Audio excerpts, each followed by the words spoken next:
Mbah Arwani nama lain Kiai Haji Muhammad Arwani Amin Said. Kiai Arwani Amin Said lahir pada hari Selasa, Kliwon sekitar pukul 11 siang tanggal 5 Rajab 1323 bertepatan dengan tanggal 5 September tahun 1905 Masehi di Kampung Kerjasan Kota Kudus, Jawa Tengah. Beliau merupakan putra dari pasangan Haji Amin Said dan Hajah Wanifah. Mbah Arwani adalah sosok guru yang sampai sekarang masih sangat populer di kalangan masyarakat, khususnya di Jawa Tengah. Beliau terkenal di sisi adalah seorang yang ulama juga seorang yang terkenal sakti. Istilah yang digunakan dalam daerah tempat kami tinggal. Cerita-cerita unik nan klinik beliau bisa menandakan betapa dekatnya beliau dengan Tuhannya. Di bawah ini ada beberapa cerita unik di masa beliau hidup. Karomah unik Mbah Arwani. Diceritakan suatu hari saat Mbah Arwani pergi keluar kota untuk menghadiri suatu acara bersama beberapa kiai dengan menggunakan mobil. Selepas menghadiri acara, rombongan Mbah Arwani pun pulang menuju Kudus. Baru sampai di daerah Rembang tiba-tiba mobilnya mogok. Setelah diperiksa oleh sang sopir, ternyata bahan bakar mobilnya habis. Sang sopir dan beberapa anggota rombongan bingung, karena pada waktu itu sangat jarang keberadaan SPBU atau yang menjual BBM eceran di pinggir jalan. Di saat sopir dan para kiai kebingungan, tiba-tiba Mbah Arwani memberi air putih kemasan dan dawuh, "Coba tuangkan pakai air putih ini." Tanpa ragu, sang sopir pun mengiyakan dawuh Mbah Arwani tersebut. Subhanallah, mobil pun kembali bisa berjalan. Mbah Arwani pergi ke Madinah dalam sekejap. Kiai Mansur Popongan adalah guru tarikahnya Mbah Arwani. Saat Mbah Mansur dirawat di sebuah rumah sakit di kota Solo, Mbah Arwani menjenguk gurunya itu. Di sela-sela obrolan guru dan muridnya tersebut, tiba-tiba Mbah Mansur minta sesuatu kepada Mbah Arwani. "Mbah Arwani, saya ingin sekali makan kurma hijau. Apa sampeyan bisa mencarikan untukku?" Dengan bergegas Mbah Arwani pun menyanggupi permintaan gurunya itu. Dalam sekejap, setelah Mbah Arwani keluar dari kamar tempat gurunya dirawat, Mbah Arwani langsung tiba di kota Madinah Al-Munawwarah. Setelah sampai di Madinah, Mbah Arwani pun langsung mencari kurma hijau di sebuah pasar kota Madinah. Sehabis membeli kurma hijau, Mbah Arwani tidak ingin menyia-nyiakan waktunya untuk ziarah ke makam Rasulullah dan salat di Masjid Nabawi. Namun, baru beberapa rakaat salat selesai didirikan, Mbah Arwani melihat gurunya sudah berada di belakangnya. Betapa kaget Mbah Arwani karena sudah disusul oleh gurunya itu. Gurunya pun dawuh, "Selesai salat langsung pulang ya?" Mbah Arwani pun menjawab, "Enggeh, Mbah Yai." Suatu waktu, ada seorang tamu yang sowan kepada Mbah Arwani. Tidak berselang lama, si tamu diberi jamuan dan sebungkus rokok. Setelah mendengar nasihat-nasihat dari Mbah Arwani, si tamu pun mohon pamit untuk pulang. Tetapi sebelum pulang, Mbah Arwani bilang, "Bawa saja rokoknya, tapi jangan dihitung berapa isinya." Si tamu pun mengangguk, "Enggeh, Mbah Yai." Tak terasa, si tamu merasa heran, kenapa sudah 1 minggu rokok yang dikasih Mbah Arwani itu tidak habis-habis. Padahal dalam sehari ia bisa menghabiskan kurang lebih 6 batang rokok. Karena penasaran, ia pun membuka bungkus rokok yang dikasih Mbah Arwani tersebut, ternyata isinya tinggal 1 batang. Ia pun merasa bersalah karena tidak mematuhi pesan Mbah Arwani agar tidak membuka bungkusnya. Ia pun berpikir jika dalam sehari ia bisa menghabiskan 6 batang rokok, berarti isi rokok yang ada di bungkus itu kurang lebih 42 batang. Padahal pada waktu itu, umumnya 1 bungkus rokok berisi 12 batang. Mbah Arwani terhindar dari kecelakaan bus. Kiai Mansur Maskan adalah santri kinasih sekaligus anak angkatnya Mbah Arwani. Setiap kali Mbah Arwani mendapat undangan semaan Al-Quran, Kiai Mansur sering diajak untuk menyimaknya. Suatu hari, Kiai Mansur diajak gurunya untuk menghadiri undangan semaan Al-Quran di luar kota. Karena jaraknya jauh, Mbah Arwani pun memutuskan untuk naik bus. Lama sekali Kiai Mansur dan gurunya menunggu datangnya bus. Tak berselang lama, ada bus yang kondisinya baik dan mulus lewat di depan mereka. Saat Kiai Mansur akan menghentikan bus tersebut, tiba-tiba Mbah Arwani melarangnya, "Jangan bus ini, tapi bus berikutnya saja." Kiai Mansur pun hanya mengiyakan dawuh gurunya itu. Kemudian datanglah bus yang kondisinya tidak baik dan kurang mulus di depan mereka. Kiai Mansur pun menghentikan bus tersebut atas perintah gurunya itu. Dalam perjalanan, Kiai Mansur melihat sebuah peristiwa kecelakaan. Ternyata yang kecelakaan adalah bus yang tadi hampir dinaiki dirinya dan gurunya itu. Dalam hati, Kiai Mansur berujar, ternyata Mbah Yai Arwani melihat kejadian sebelum kejadian itu terjadi. Ketika ulama Mesir memuji keilmuan Mbah Arwani, suatu ketika, Kiai Syaroni Ahmadi, Mustasyar PBNU, umroh dan membawa kitab Faidlul Barokat karya Kiai Arwani Amin, Mbah Arwani. Kitab tersebut diperlihatkan kepada ulama Qiraat Makkah dan Madinah yang dikenal oleh Mbah Syaroni. Lantas para ulama tersebut berkomentar, tidak sembarang orang bisa menulis kitab ini kecuali seorang mukri, al-kabir, ahli ilmu qiraah yang handal.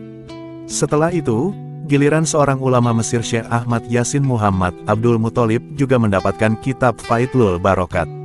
Spontan beliau bersyair memuji kealiman Mbah Arwani. Betapa bahagianya para pencari ilmu dari Kudus. Beruntung bisa dekat Sang Rahman dengan Mbah Arwani. Siapa saja yang berada sezaman di dekatnya meski hanya sehari, akan pulang ke keluarganya dengan hati berseri-seri. Hidup bersama mereka adalah anugerah dan kemuliaan dari Sang Pemilik Keagungan yang telah memberiku anugerah tiada terperi, sebab jumpa dengan Mbah Arwani.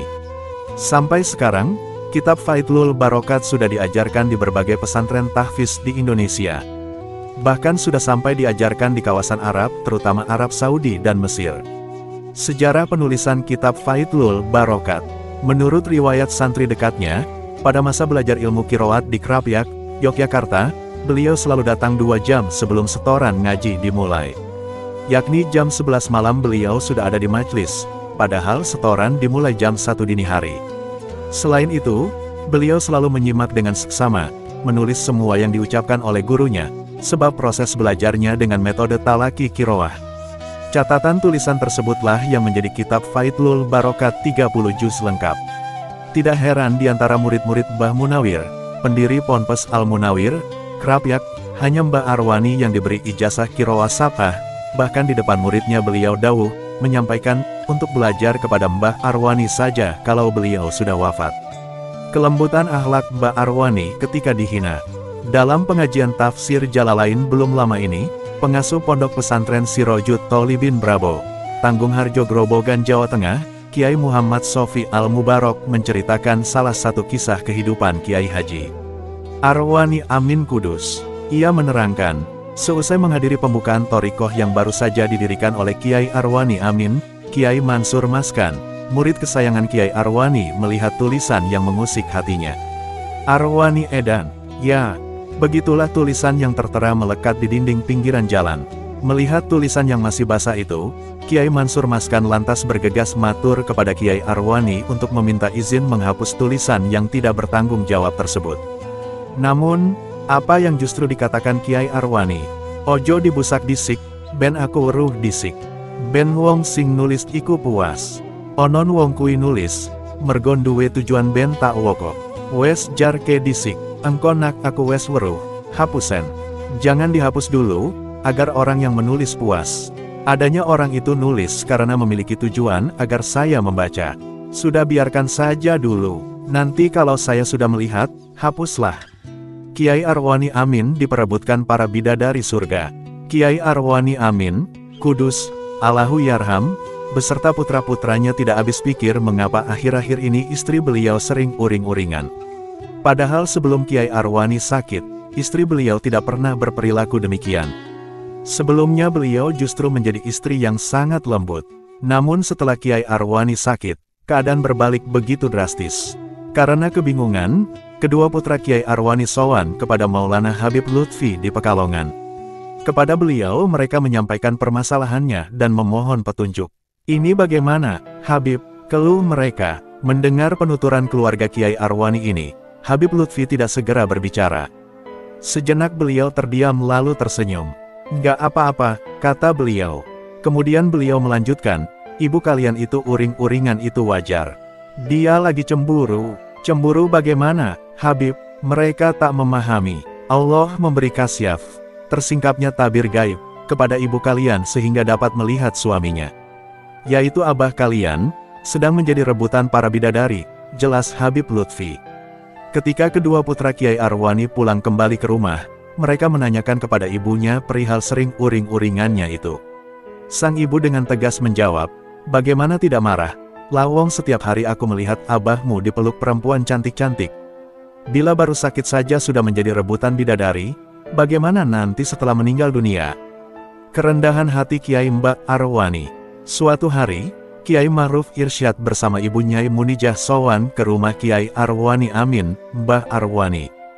Di rumah Mbah Arwani, Kiai Ma'ruf dan Nyai Munijah dipersilakan duduk di tempat yang telah disiapkan sebelumnya. Kiai Ma'ruf kaget, karena Mbah Arwani justru duduk lebih rendah dari tempat yang disediakan itu.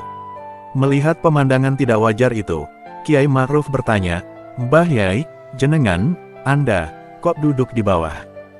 Mbah Arwani menjawab tegas, "Yang datang ke rumah saya ini, istrinya teman guru saya." Tentu Kiai Ma'ruf tak bisa berbuat apa-apa lagi mendapatkan perlakuan istimewa dari sang guru, Kiai Arwani Amin, yang selain alim alamah, juga pernah disebut oleh Mbah Hamid Pasuruan sebagai sosok waliullah kudus yang sangat dikenal akhlak mulianya. Tidak hanya di ruang tamu, ketika pulang pun, Kiai Ma'ruf tambah dibuat heran dan kagum.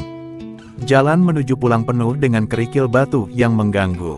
Tanpa diduga, Mbah Arwani menyingkirkan kerikil tersebut dengan tangannya sendiri. Tidak memerintahkan santri agar perjalanan pulang istri teman gurunya lancar.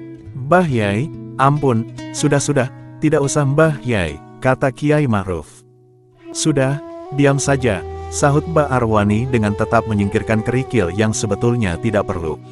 Cerita di atas dituturkan sendiri oleh Kiai Haji Ma'ruf Irsyad di sela-sela mulang ngaji santri di Pondok Pesantren Raudatul Muta'alimin, Jagalan Kudus.